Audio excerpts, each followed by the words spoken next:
नमस्कार, मैं हूं अशोक कुमार और इस वक्त हम हैं कानपुर में और ये कानपुर का गुमटी है। और ये गुमटी के पीछे की आप सब चकाचौंध देख लीजिए। चकाचौंध इसलिए गुब्बारों पर भी बीजेपी और नरेंद्र मोदी की तस्वीरें हैं। तो आज किसी को बताने की जरूरत नहीं है कि आखिर में आज क्या होने वाला है। देश के प्रधान सेवक प्रधानमंत्री नरेंद्र मोदी आज कानपुर में थोड़ी देर में आएंगे और यहीं से होकर उनका रोड शो गुजरेगा। लोग सवाल पूछ रहे हैं कि आखिर में नरेंद्र मोदी कानपुर ही क्यों आ रहे हैं, आसपास के जिलों को उन्होंने छोड़ दिया। भारतीय जनता पार्टी के क्लस्टर के हिसाब से जो क्लस्टर बनाए गए थे, उन क्लस्टर के हिसाब से प्रधानमंत्री नरेंद्र मोदी को प्रचार के लिए आना ही था। ये कोई बात की प्लानिंग नहीं है, ये पहले की ही प्लानिंग थी भारतीय जनता पार्टी की। और उसी के हिसाब से क्योंकि 13 तारीख को यहाँ पर वोटिंग होगी और उससे पहले प्रधानमंत्री नरेंद्र मोदी यहाँ पर अपना रोड शो करने आ रहे हैं। लेकिन सबसे पहले हम वो बात कर लें कि आखिर में भारतीय जनता पार्टी के पावर पॉइंट कानपुर नगर की लोकसभा सीट में क्या है। आपको बता दें कि कानपुर लोकसभा सीट में 5 विधानसभाएं हैं और 5 विधानसभा सीटों में 3 पर कब्जा समाजवादी पार्टी का है। लेकिन अगर जीत का अंतर अगर देखें, जो विधानसभा के चुनाव हुए थे तो उसमें समाजवादी पार्टी के विधायक इरफान सोलंकी 12,000 वोटों से जीते थे। उसके अमिताभ वाजपेयी महज 7700 वोटों से जीते थे और हसन रूमी 20,000 वोटों से तकरीबन जीते थे।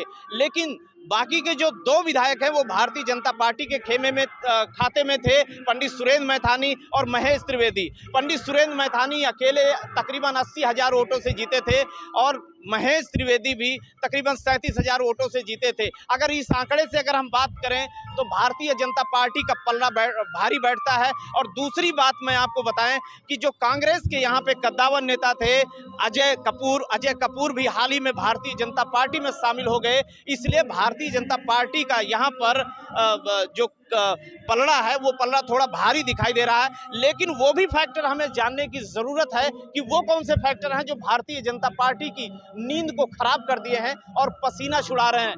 वो सबसे बड़ा फैक्टर यही है कि 5 में से 3 विधायक समाजवादी पार्टी के हैं। सिर्फ इतनी सी बात नहीं है, बात ये भी है कि जो विपक्ष ने आलोक मिश्रा को टिकट दिया है। और चूंकि आलोक मिश्रा ब्राह्मण चेहरा है और ये ब्राह्मण बाहुल्य सीट है, तो यहाँ पे जो ब्राह्मण वोट होगा, जो भारतीय जनता पार्टी का बेस कोर वोट माना जाता है, उसमें कटौती होगी। ये सबसे बड़ा डर भारतीय जनता पार्टी को यहाँ पर लग रहा है। और इसके अलावा भी जो फैक्टर हैं, उन फैक्टरों पर भी अगर हम नज़र डालें तो वो फैक्टर भी भारतीय जनता पार्टी को कहीं ना कहीं डराते हैं। उनमें से भी एक फैक्टर अल्पसंख्यकों का है, क्योंकि तकरीबन 18 लाख वोट हैं कानपुर नगर लोकसभा में और 18 लाख वोटों में तकरीबन 6 लाख वोट अल्पसंख्यकों के हैं, जिनमें 2 लाख तकरीबन सरदार और अन्य हैं और 4 लाख अकेले मुस्लिम हैं। तो ये फैक्टर भी जो है कि भारतीय जनता पार्टी को डरा रहा है। एक तो अल्पसंख्यकों का जो फैक्टर है वो प्रधानमंत्री मोदी को इस सीट पर डरा रहा है। दूसरा कि समाजवादी पार्टी के साथ कांग्रेस का इस बार गठबंधन है, ये फैक्टर डरा रहा है। और तीसरा जो फैक्टर है वो ये भी डरा रहा है कि आलोक मिश्रा को विपक्ष ने टिकट दिया है और आलोक मिश्रा ब्राह्मणों के वोट काटेंगे, जो भारतीय जनता पार्टी का कोर वोटर है। तो ये भी फैक्टर डरा रहा है। तो भले ही यहाँ पे भारतीय जनता पार्टी थोड़ी भारी जरूर दिख रही होगी, लेकिन इतना आसान भी जीत नहीं है। इसलिए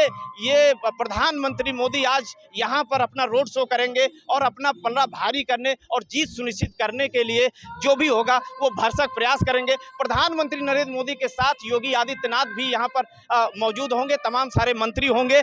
और उसके बाद यहाँ की रणनीति तय की जाएगी कि आखिर में यहाँ इस सीट को किस तरीके से निकाला जाए। सिर्फ ये सीट नहीं, आसपास के जो कानपुर देहात है, उन्नाव, फतेहपुर, आसपास के जो जिले हैं, वहाँ के भी कार्यकर्ता और नेता यहाँ पर पहुँचेंगे और उन पर भी प्रधानमंत्री की ये रैली काफ़ी जोर डालेगी। कैमरा पर्सन सुभाष मिश्रा के साथ अशोक कुमार।